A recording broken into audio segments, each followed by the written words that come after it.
ਲੰਮੇ ਸਮੇਂ ਤੋਂ ਭਾਰਤੀ ਜੇਲ੍ਹਾਂ 'ਚ ਨਜ਼ਰਬੰਦ ਸਿਆਸੀ ਸਿੱਖ ਕੈਦੀਆਂ ਦੀ ਰਿਹਾਈ ਦੀ ਮੰਗ ਨੂੰ ਲੈ ਕੇ ਅਮਰੀਕਾ ਦੀਆਂ ਸਿੱਖ ਸੰਗਤਾਂ ਵੱਲੋਂ ਨਿਊਯਾਰਕ ਵਿੱਚ ਵੱਡੀ ਕਾਰ ਰੈਲੀ ਕੱਢੀ ਗਈ, ਜਿਸ ਵਿੱਚ ਪੂਰੇ ਅਮਰੀਕਾ 'ਚ ਵਸਦੇ ਸਿੱਖਾਂ ਨੇ ਕਾਰਾਂ ਤੇ ਨਿਸ਼ਾਨ ਸਾਹਿਬ ਲਾ ਕੇ ਸ਼ਮੂਲੀਅਤ ਕੀਤੀ।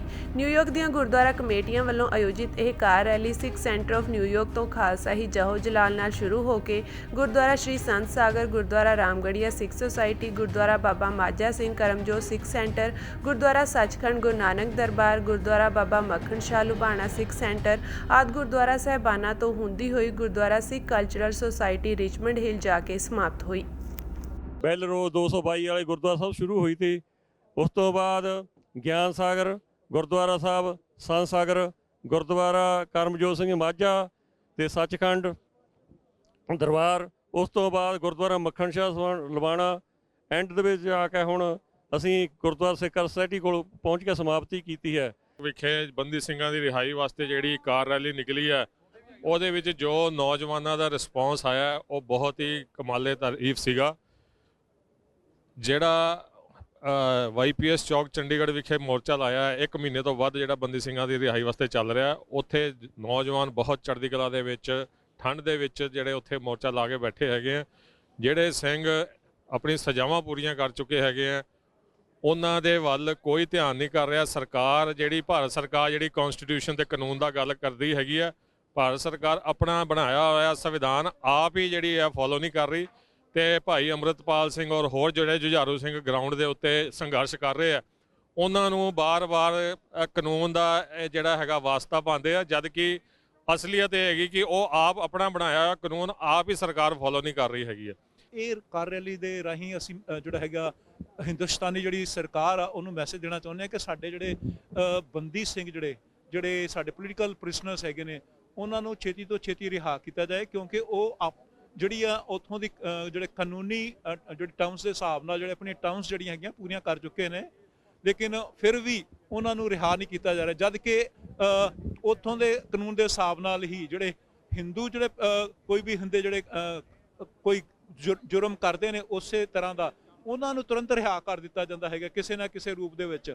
ਤੇ ਅਸੀਂ ਇੱਥੋਂ ਅਪੀਲ ਕਰਦੇ ਹਾਂ ਆਪਣੇ ਨੌਜਵਾਨਾਂ ਨੂੰ, ਜਿਹੜਾ ਬੰਦੀ ਸਿੰਘਾਂ ਦੀ ਰਿਹਾਈ ਦੇ ਲਈ ਵੱਧ ਚੜ੍ਹ ਕੇ ਉਹਨਾਂ ਦੇ ਨਾਲ ਖੜੋ ਤੇ ਉਹਨਾਂ ਦੇ ਪ੍ਰਤੀ ਪ੍ਰੋਟੈਸਟ ਕਰਕੇ ਤੇ ਕਿਰਪਾ ਕਰਕੇ ਉਹਨਾਂ ਦੇ ਨਾਲ ਚਲੋ ਜੀ। ਕਿ ਹਿਊਮਨ ਰਾਈਟਸ ਨੇ ਜਿਹੜੇ ਉਹ ਹਰ ਇੱਕ ਸਿਟੀਜ਼ਨ ਦੇ, ਹਰ ਇੱਕ ਕੰਟਰੀ ਦੇ ਵਿੱਚ ਜਿਹੜਾ ਆਪਣੇ ਆਪ ਨੂੰ ਡੈਮੋਕ੍ਰੇਸੀ ਕਹਾਉਂਦਾ, ਉੱਥੇ ਬਰਾਬਰ ਹੋਣੇ ਚਾਹੀਦੇ ਨੇ। ਸੋ ਇਹ ਜਿਹੜਾ ਹਿਊਮਨ ਰਾਈਟਸ ਦਾ ਇਸ਼ੂ ਹੋਣ ਕਰਕੇ ਪੰਜਾਬ ਦੇ ਵਿੱਚ ਸਾਰੀਆਂ ਕਮਿਊਨਿਟੀ ਵੱਲੋਂ ਸਿੱਖਾਂ ਤੋਂ ਇਲਾਵਾ ਵੀ ਇਸ ਇਸ਼ੂ 'ਤੇ ਬਹੁਤ ਜ਼ਿਆਦਾ ਸਪੋਰਟ ਮਿਲ ਰਹੀ ਹੈ ਤੇ ਉੱਥੇ ਇਹ ਬਿਲਕੁਲ ਸ਼ਾਂਤਮਈ ਤਰੀਕੇ ਨਾਲ ਮੋਰਚਾ ਚੱਲ ਰਿਹਾ ਤੇ ਅਸੀਂ ਉਮੀਦ ਕਰਦੇ ਹਾਂ ਆਉਣ ਵਾਲੇ ਦਿਨਾਂ ਦੇ ਵਿੱਚ ਗੁਰੂ ਸਾਹਿਬ ਕਿਰਪਾ ਕਰਨਗੇ। ਸਾਰਿਆਂ ਦੀ ਸਪੋਰਟ ਦੇ ਨਾਲ ਉੱਥੋਂ ਦੀ ਸਰਕਾਰ ਨੂੰ ਮਜਬੂਰ ਹੋ ਕੇ ਬੰਦੀ ਸਿੰਘਾਂ ਨੂੰ ਰਿਹਾ ਕਰਨਾ ਪਵੇਗਾ। ਨੌਜਵਾਨਾਂ ਨੇ ਖਾਸ ਕਰਕੇ ਬਹੁਤ ਹੀ ਭਰਪੂਰ ਸਹਿਯੋਗ ਦਿੱਤਾ ਔਰ ਇਸ ਗੱਲ ਦੇ ਉੱਤੇ ਵੀ ਅਸੀਂ ਪ੍ਰਣ ਲਿਆ ਸਾਰਿਆਂ ਨੇ ਇਕੱਠੇ ਹੋ ਕੇ ਆਉਣ ਵਾਲੇ ਦਿਨਾਂ ਵਿੱਚ ਇਸ ਤੋਂ ਵੀ ਵੱਡੀਆਂ ਕਾਰ ਰੈਲੀਆਂ ਉਹ ਭਾਰਤੀ ਅਵੈਸੀਆਂ ਅੱਗੇ ਕੌਂਸਲੇਟਾਂ ਅੱਗੇ ਜਾਣਗੀਆਂ। DC ਦੇ ਵਿੱਚ ਵੀ ਹੋਣਗੀਆਂ, ਨਿਊ ਜਰਸੀ ਦੇ ਵਿੱਚ ਵੀ ਹੋਣਗੀਆਂ ਆਰਗੇਨਾਈਜ਼, ਦੂਜੀਆਂ ਸਟੇਟਾਂ ਦੇ ਵਿੱਚ ਵੀ ਅਸੀਂ ਵੱਧ ਤੋਂ ਵੱਧ ਜਾਵਾਂਗੇ। ਅੱਜ ਦੀ ਇਸ ਕਾਰ ਰੈਲੀ ਵਾਸਤੇ ਸਪੈਸ਼ਲੀ ਸਿੰਘ ਸਾਹਿਬ ਜਥੇਦਾਰ ਜਗਤਾਰ ਸਿੰਘ ਹਵਾਰਾ ਜੀ ਨੇ ਔਰ ਸਮੂਹ ਬੰਦੀ ਸਿੰਘਾਂ ਨੇ ਸਪੈਸ਼ਲੀ ਨੌਜਵਾਨਾਂ ਦਾ ਧੰਨਵਾਦ ਲਈ ਉਹਨਾਂ ਨੇ ਸੁਨੇਹਾ ਭੇਜਿਆ ਸੀ ਵੀ ਸਾਡੇ ਵੱਲੋਂ ਧੰਨਵਾਦ ਕਰਿਓ। ਸੋ ਨੌਜਵਾਨ ਕਾਫੀ ਐਕਸਾਈਟਡ ਸੀਗੇ ਕਿ ਜੋ ਸਾਡੇ ਬੰਦੀ ਸਿੰਘ ਆ ਉਹ ਸਾਨੂੰ ਨੌਜਵਾਨਾਂ ਨੂੰ ਯਾਦ ਰੱਖਦੇ ਆ, ਸਾਨੂੰ ਕੁਛ ਨਾ ਕੁਛ ਸੁਨੇਹਾ ਦਿੰਦੇ ਆ। ਸੋ ਸਾਨੂੰ ਲੋੜ ਆ ਰਲ ਕੇ ਕੌਮੀ ਘਰ ਖਾਲਿਸਤਾਨ ਵਾਸਤੇ ਜਿਹੜਾ ਕੰਮ ਕਰਨ ਦੀ, ਔਰ ਸਪੈਸ਼ਲੀ ਜੋ ਬੰਦੀ ਸਿੰਘਾਂ ਦਾ ਹੈਗਾ ਉਹਦੇ ਉੱਤੇ, ਔਰ ਗੁਰੂ ਗ੍ਰੰਥ ਸਾਹਿਬ ਜੀ ਦੇ ਸਨਮਾਨ ਉੱਤੇ ਜੋ ਮੋਰਚਾ ਲੱਗਿਆ, ਇਹਨਾਂ ਮੁੱਦਿਆਂ ਦੇ ਉੱਤੇ ਸਾਰੇ ਜਣੇ ਡੈਡੀਕੇਟ ਹੋਈਏ। ਨਿਊਯਾਰਕ ਦੀਆਂ ਸਿੱਖ ਸੰਗਤਾਂ ਨੇ ਇੱਕ ਵਾਰ ਫੇਰ ਜਿਸ ਸੋਲੀਡੈਰਿਟੀ ਦਾ ਮੁਜ਼ਾਹਰਾ ਕੀਤਾ ਪਿਛਲੇ 3 ਘੰਟੇ ਤੋਂ ਨਿਊਯਾਰਕ ਦੇ ਸਮੁੱਚੇ ਗੁਰਦੁਆਰਾ ਸਾਹਿਬਾਨ ਚੋਂ ਗੁਜ਼ਰਦਿਆਂ ਇਹ ਕਾਰ ਰੈਲੀ ਸਾਡੀ ਉਸ ਸੰਸਥਾ, ਉਸ ਗੁਰਦੁਆਰਾ ਸਾਹਿਬ ਦੇ ਵਿੱਚ ਪਹੁੰਚੀ ਹੈ ਜਿਹੜੀ ਕਿ mother of all East cost societies ਹੈ। ਸਾਨੂੰ ਇਸ ਗੱਲ ਦਾ ਫਖਰ ਹੈ ਕਿ ਗੁਰਦੁਆਰਾ ਰਿਚਮੰਡ ਹਿੱਲ ਕਲਚਰਲ ਸੁਸਾਇਟੀ ਔਰ ਸਿੱਖ ਡੇ ਪੈਰੇਡ ਜਿਹੜੀ ਇਸ ਵਾਰ 29 ਅਪ੍ਰੈਲ ਨੂੰ ਹੈ, ਇਹ ਪਿਛਲੇ 36-37 ਸਾਲ ਤੋਂ ਸਾਡੀ ਕੌਮੀ ਖਾਲਿਸਤਾਨ ਦੀ ਆਵਾਜ਼ ਹੈ। ਔਰ ਅੱਜ ਜਦੋਂ ਇਸ ਗੁਰਦੁਆਰਾ ਸਾਹਿਬ ਦੇ ਸਾਹਮਣੇ ਪਲੇਟਫਾਰਮ ਤੋਂ ਮੈਂ ਐਡਰੈਸ ਕਰ ਰਿਹਾ ਤੇ ਮੈਂ ਸਮਝਦਾ ਕਿ ਇਹਨਾਂ 38 39 ਸਾਲਾਂ ਵਿੱਚ ਬਹੁਤ ਸਾਰੇ ਹੁਨਾਲ ਸਿਆਲ ਕੌਮ ਨੇ ਵੇਖੇ ਨੇ। ਇੱਕ ਸਟੇਜ ਤੇ ਪੰਜਾਬ ਦੇ ਵਿੱਚ ਇਉਂ ਲੱਗਦਾ ਸੀ ਕਿ ਖਾਲਿਸਤਾਨ ਬਣਿਆ ਹੋਇਆ ਹੈ। 84 ਤੋਂ 94 ਦਾ ਉਹ ਫੇਸ ਸੀ।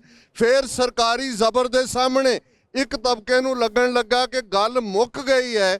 ਪਰ ਜਦੋਂ ਅਸੀਂ ਗੁਰੂ ਦੀ ਕਲਾ ਦੀ ਗੱਲ ਕਰਦੇ ਤੇ ਇਹਨਾਂ ਪਿਛਲੇ 15 ਸਾਲਾਂ ਦੇ ਵਿੱਚ ਜਿਹੜੀਆਂ ਯੂਨੀਕ ਵਿਕਟਰੀਜ਼ ਅਸੀਂ ਹਾਸਲ ਕੀਤੀਆਂ, 2012 ਦੇ ਵਿੱਚ ਭਾਈ ਬਲਵੰਤ ਸਿੰਘ ਰਾਜੋਆਣਾ ਦੇ 2 ਵਾਰ ਬਲੈਕ ਵਾਰੰਟ ਜਾਰੀ ਕੀਤੇ ਗਏ, ਲੇਕਿਨ ਜਦੋਂ ਸਿੱਖ ਕੌਮ ਖਲੋਤੀ ਸਾਰਾ ਪੰਜਾਬ ਕੇਸਰੀ ਰੰਗ ਵਿੱਚ ਰੰਗਿਆ ਗਿਆ ਤੇ ਹਕੂਮਤ ਮਜਬੂਰ ਹੋਈ, ਅਦਾਲਤੀ ਸਿਸਟਮ ਮਜਬੂਰ ਹੋਇਆ ਉਹਨਾਂ ਬਲੈਕ ਵਾਰੰਟਸ ਨੂੰ ਕੈਂਸਲ ਕਰਨ ਤੇ।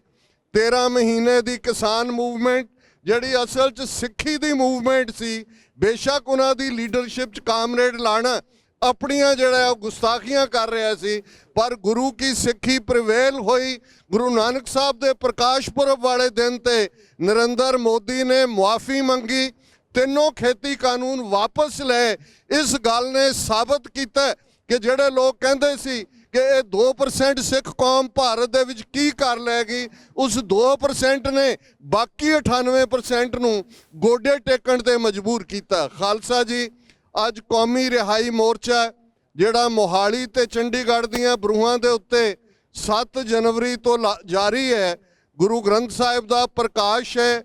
ਜਿਸ ਅੰਦਾਜ਼ ਦੇ ਵਿੱਚ ਪੰਜਾਬ ਦੇ ਵਿੱਚ ਇੱਕ ਉਤਸ਼ਾਹ ਹੈ ਔਰ ਡਾਇਸਪੋਰਾ ਸਿੱਖਾਂ ਦੇ ਜਥੇ ਵੀ ਜਿਹੜਾ ਵੀ ਸਿੰਘ ਇੱਥੋਂ ਜਾਂਦਾ ਹੈ ਉਹ ਕੋਸ਼ਿਸ਼ ਕਰਦਾ ਹੈ ਕਿ ਆਪਣੇ ਇਲਾਕੇ ਦੀ ਸੰਗਤ ਨੂੰ ਨਾਲ ਲੈ ਕੇ ਮੋਹਾਲੀ ਦੇ ਉਸ ਮੋਰਚੇ ਵਿੱਚ ਹਾਜ਼ਰੀ ਲਵਾਏ।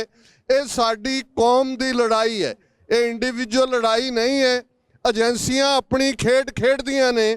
ਅਜਨਾਲੇ ਵਾਲੀ ਘਟਨਾ ਨੂੰ ਆਧਾਰ ਬਣਾ ਕੇ ਇਸ ਵੇਲੇ ਸਾਰਾ ਭਾਰਤੀ ਮੀਡੀਆ ਉਹ ਮਾਹੌਲ ਸਿਰਜਣ ਤੇ ਲੱਗਾ ਹੋਇਆ ਹੈ ਜੋ 1980 ਵਿੱਚ ਸਿਰਜਿਆ ਗਿਆ ਸੀ, ਜੂਨ 84 ਦੇ ਘੱਲੂਘਾਰੇ ਤੋਂ ਪਹਿਲਾਂ। ਸਾਨੂੰ ਬੜੇ ਖਬਰਦਾਰ ਹੋਣ ਦੀ ਲੋੜ ਹੈ।